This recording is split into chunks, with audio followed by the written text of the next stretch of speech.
Arsenal treble dreams, the Tonali chase, and Odegaard worries. Everything Gooners need to know right now. Let us be honest with you for a second. When that final whistle blew at Wembley on March 22nd and the scoreboard read Manchester City 2, Arsenal 0, a lot of us felt it. Not just the disappointment of losing a cup final. It was deeper than that. It was the feeling that maybe, just maybe, this was going to be one of those seasons where things slip through our fingers again. You know that feeling. We have all been there as Arsenal fans. But here is the thing. We are still standing. We are still in the fight. And right now, there is so much going on with this club that every single day feels like news is dropping from every direction. From trophy chases to transfer rumours to injury updates on our captain, this is genuinely one of the most exciting and nerve-wracking times to be a Gooner. So today, we are going to break everything down for you in one place. No complicated football language, no confusing tactical jargon, just straight talk from one Arsenal fan community to another. We are going to cover the big trophy question, what William Gallas said about our chances, the Sandro Tonali transfer story that is heating up, and the honest truth about what is happening with Martin Odegaard. Grab a drink. Let us get into it. The Carabao Cup hurt, but we are still alive first. Let us address what happened at Wembley because we cannot just skip past it. Arsenal had a real chance to win the Carabao Cup. It was in front of us. Wembley, a final, and a team that has been playing some of the best football in England all season. And then Manchester City, being Manchester City, turned up and did what they have done to us so many times before. 2 goals, clean sheet, game over. Now, the Carabao Cup is gone. That is done. No point crying over it any longer. But here is what matters. Arsenal are still in 3 competitions. 3. The Premier League, the FA Cup, and the Champions League. And not just hanging on in these competitions either. We are actually in a strong position in all of them. In the Premier League, we sit top of the table with 70 points from 31 games. Think about that. 9 points clear of second-placed Manchester City. 9 points. That is a very comfortable lead with games to play. If Arsenal cannot win the league from that position, then something has gone very seriously wrong. In the FA Cup, we are in the quarter-finals. Arsenal face Southampton away on April 4th. On paper, that is a game Arsenal should win. Southampton are having a tough season, and this is a chance to move into the semi-finals and keep the dream alive. In the Champions League, Arsenal are in the last 8. They face Sporting CP of Portugal over 2 legs, with the first leg away on April 7th. Should they get through that, they face either Barcelona or Atletico Madrid in the semi-finals. So, yes, the Carabao Cup hurt. But the season is far from over. The question now is, how many of these remaining trophies can Arsenal actually win? What William Gallas said, and do you agree? This is where it gets interesting. William Gallas, the French defender who played for Arsenal from 2006 to 2010, was asked recently about Arsenal's trophy chances for this season. And his answer was pretty direct. He said he thinks Arsenal will win 1 trophy, and that trophy is the Premier League. Now, Gallas is not a man who hides his opinions. He said clearly that he does not think Arsenal will win the Champions League. And about the FA Cup, he made an interesting point. He said it all depends on who comes out of the other side of the draw. Here is exactly what he said, broken down simply. If Arsenal face Manchester City in the FA Cup final, Gallas thinks City will win. But if Arsenal face Liverpool in the final instead, he thinks Arsenal will win. His reason is simple. He believes Liverpool's style of play suits Arsenal better than City's. That is actually a fair point when you think about it. Liverpool play open, attacking football. Arsenal have the tools to deal with that and hurt them on the counter or from set pieces. Manchester City, under their management, tend to suffocate teams, control the ball, and make the game very hard to play. We saw that at Wembley. But here is the question we want to ask you, the Bella Gooner TV community. Do you agree with William Gallas? Do you think Arsenal will only win the Premier League this season? Or do you believe this squad has what it takes to go further and win multiple trophies? Let us know in the comments. This is exactly the kind of debate we love here. Personally, the Premier League feels like the most likely trophy at this point. 9 points clear with games to play is a really strong position, but football has a habit of making fools out of all of us. Nothing is certain until the trophy is in your hands. Can Arsenal win the Champions League? Right. Let us talk about the big one. The Champions League. The trophy Arsenal have never won. The one that Gooners across the world have dreamed about for decades. Arsenal are still in it. Quarter-finals against Sporting CP. And on their side of the draw, things look favourable when you compare it to the other side, where Bayern Munich, Real Madrid and Paris Saint-Germain are all battling it out. Think about that for a moment. If Arsenal can beat Sporting CP over 2 legs, they face either Barcelona or Atletico Madrid in the semi-final. That is tough, yes, but it is absolutely something Arsenal can handle. This is not a pipe dream. Barcelona have been inconsistent this season. Atletico Madrid are well organised, but they are beatable. And Arsenal, when they are at their best, are one of the most exciting and dangerous teams in Europe. But Gallas does not believe it will happen. And honestly, you can understand where he is coming from. Winning the Champions League for the first time ever requires things to go right at every single stage. You need luck with injuries. You need form. You need big performances in big moments. And you need a little bit of fortune along the way. Arsenal fans have been hurt before. We know what it feels like when Europe gets taken away from you at the last moment. So there is always that caution, that fear in the back of your mind. But let us ask you this directly. Do you think this Arsenal squad is ready to win the Champions League? Is this the year it finally happens? Because looking at that draw, looking at how well Arteta has this team set up, it does not feel impossible. Not at all. The first test comes on April 7 in Lisbon against Sporting CP. That is the next big moment. Win that, and the belief will go through the roof. The FA Cup dream is still alive. Moving on to the FA Cup. Arsenal face Southampton away this weekend in the quarter-finals. On paper, this should be a comfortable game for Arsenal. Southampton have struggled badly this season and are nowhere near Arsenal's level right now. But we all know football does not work that way. Quarter-finals are dangerous. Upsets happen, and Arsenal need to be focused and professional. If they beat Southampton, they are into the semi-finals of the FA Cup at Wembley. And from there, as Gallas said, so much depends on who they face in the final. The FA Cup route is very real for Arsenal. They have the squad depth, the quality, and the motivation to go all the way. And if they can avoid Manchester City in the final, Gallas believes they will win it. One thing worth thinking about is the squad depth issue. Arsenal have had injury problems this season, as we all know. Getting players back fit and fresh will be absolutely key to performing in these cup competitions while also maintaining the Premier League lead. Mikel Arteta will be doing everything he can to manage the squad carefully over the coming weeks. He has shown throughout his time at Arsenal that he is a smart and thoughtful manager. But the schedule is demanding. Southampton, then Sporting CP in the Champions League, then Bournemouth in the Premier League, then the second leg against Sporting CP, then Manchester City away in the league. That run of games in April is enormous.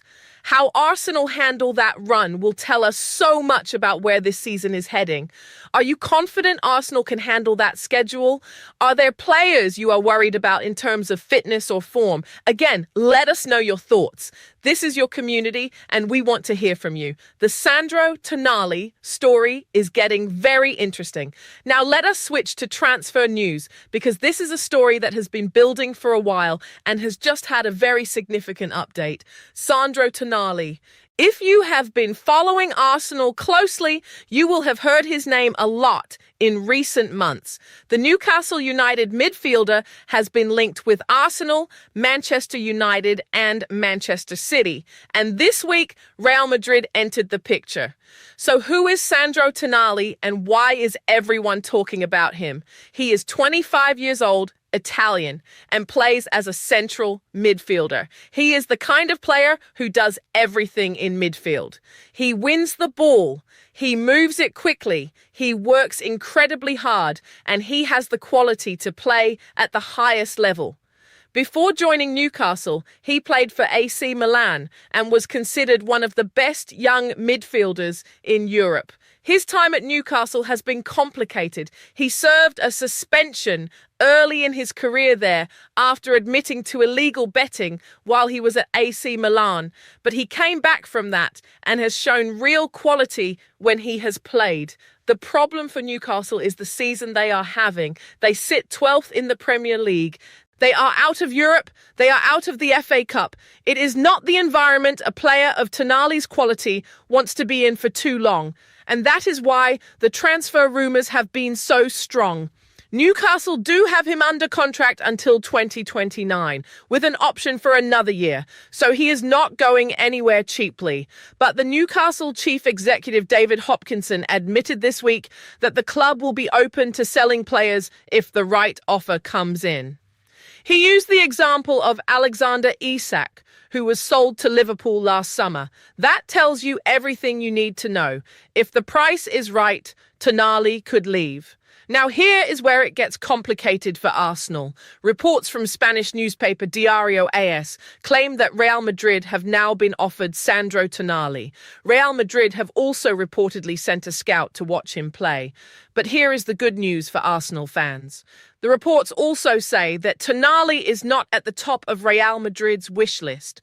They would only make a move for him if other targets they are pursuing do not work out. That is potentially great news for Arsenal. If Real Madrid are not making Tonali their number one priority, that gives Arsenal a clearer run at him. And Arsenal need midfield quality. With Odegaard's injury issues, which we will come to in a moment, and with the demands of competing in multiple competitions, adding a player of Tonali's quality and energy to the midfield would be massive. But here is the question. Would you want Arsenal to sign Sandro Tonali this summer? Is he the right player for what Arteta is building? And do you think Arsenal can beat off competition from clubs like Real Madrid and Manchester United to get his signature? This is a transfer story that is going to run and run. Keep your eyes on it. The truth about Martin Odegaard. Now we come to the part of this blog post that honestly worries us the most. Martin Odegaard, our captain. The man who, when he is fit and firing, is one of the best midfielders in the Premier League. When Odegaard plays, Arsenal look like a completely different team. He connects everything. He creates chances. He drives the team forward. He is the heartbeat of what Arteta wants to do. But this season, Odegaard has struggled to stay fit. He is 27 years old now. For many players, 27 is considered the peak of their career. The age where everything comes together. Experience, physical condition, technical quality. It should be the best years of his playing life. And yet Odegaard has been dealing with persistent injury problems that have stopped him from playing consistently. He has been unable to complete several matches in a row without picking up some kind of setback. It has been frustrating for Arsenal, frustrating for Norway, and no doubt deeply frustrating for Odegaard himself. Think about what it must feel like as a player. You are the captain of one of the biggest clubs in the world. Your team is chasing trophies, and you keep getting knocked back by your body when all you want to do is be out there helping your team. What makes this situation more pressing is the timing. Arsenal are in the middle of the most important run of games in recent memory. They need Odegaard, and Norway also have important international fixtures coming up, with a major tournament on the horizon for them as well. Both club and country are being very careful about how they manage him, but the setbacks keep coming. Odegaard was already a headline name when he was just 14 years old. He was playing senior professional football at 15. He has been in the spotlight his whole career. He is not someone who lacks hunger or motivation. This is purely a fitness challenge that he and the medical team at Arsenal are trying to solve. The big concern is whether he can find the consistency and the rhythm that Arsenal need from him over these crucial final months of the season. Because if Odegaard is available and at his best, Arsenal's chances in every competition go up significantly. He is that important. We want to ask you something. How do you think Arsenal should manage Odegaard over the next few weeks? Should they be cautious and protect him, even if it means leaving him out of some games? Or do you think he should be playing as much as possible given what is at stake? There is no easy answer here, but it is a conversation worth having. What Mikel Arteta has built is something special. Before we wrap up, let us take a step back and appreciate something. What Arteta has built at Arsenal over the past few years is genuinely remarkable. When he arrived, the club was a mess. Inconsistent results, low confidence, no clear identity. And step by step, game by game, season by season, he has transformed them into genuine contenders. 9 points clear at the top of the Premier League, in the quarter-finals of the Champions League, still in the FA Cup, with a squad full of young, hungry, talented players who believe in what they are doing. Yes, the Carabao Cup defeat to City hurt. Yes, there are injury worries. Yes, there are questions about whether this squad can handle the pressure when it really matters. These are fair concerns and we should not ignore them. But we also should not forget how far this club has come. We should not forget the belief that now exists inside and around Arsenal. The Premier League title has not been won since the invincible season in 2003 and 2004. Over 20 years. That is a long time to wait. And right now, with that 9-point lead, we are closer than we have been in a very long time. This is the moment Gooners have been waiting for, and the community here at Bella Gooner TV has been part of this journey every step of the way. Looking ahead, the fixtures that will define this season. Let us just quickly remind you of the big games coming up, so you know what to watch for. On April 4th, Arsenal travel to Southampton in the FA Cup quarter-final. A win there sends them to the Wembley semi-finals. On April 7, Arsenal travel to Lisbon to face Sporting CP in the first leg of the Champions League quarter-final. A big performance there would set up a fantastic second leg. On April 11th, Bournemouth visit the Emirates in the Premier League. 3 points would keep that title lead in great shape. On April 15th, Sporting CP come to the Emirates for the second leg. If Arsenal are ahead on aggregate, this could be a famous night under the lights. And then on April 19th, Arsenal go to Manchester City in the Premier League. That one is massive. Win it, and the title is basically done. Lose it, and City close the gap to 6 points. High stakes does not begin to cover it. These next few weeks are going to be incredible. Hold on tight. Final thoughts for the Bella Gooner TV community. So here is where we are. Arsenal lost the Carabao Cup but remain in 3 competitions. William Gallas believes they will win only the Premier League. The Champions League is possible but will require everything to go right. The FA Cup dream is alive if the draw is kind. Sandro Tonali is a transfer target, but Real Madrid have entered the picture. And Martin Odegaard's fitness is the biggest concern heading into the most important part of the season. There is a lot going on. There always is with this club. But that is what makes being an Arsenal fan so addictive, is it not? There is always a new storyline, always a new challenge, always a reason to feel excited and terrified at the same time. We want to hear from you. Do you think Arsenal win the Premier League this season? Can they win the Champions League or the FA Cup as well? Should Arsenal push hard to sign Tonali this summer? And how are you feeling about Odegaard's fitness? Drop your thoughts in the comments. Share this post with fellow Gooners. Tag someone who needs to read this. Because right now, Arsenal are fighting on every front, and the Bella Gooner TV community is going to be here for every single moment of it. Come on, you Gunners. Let us make this a season to remember.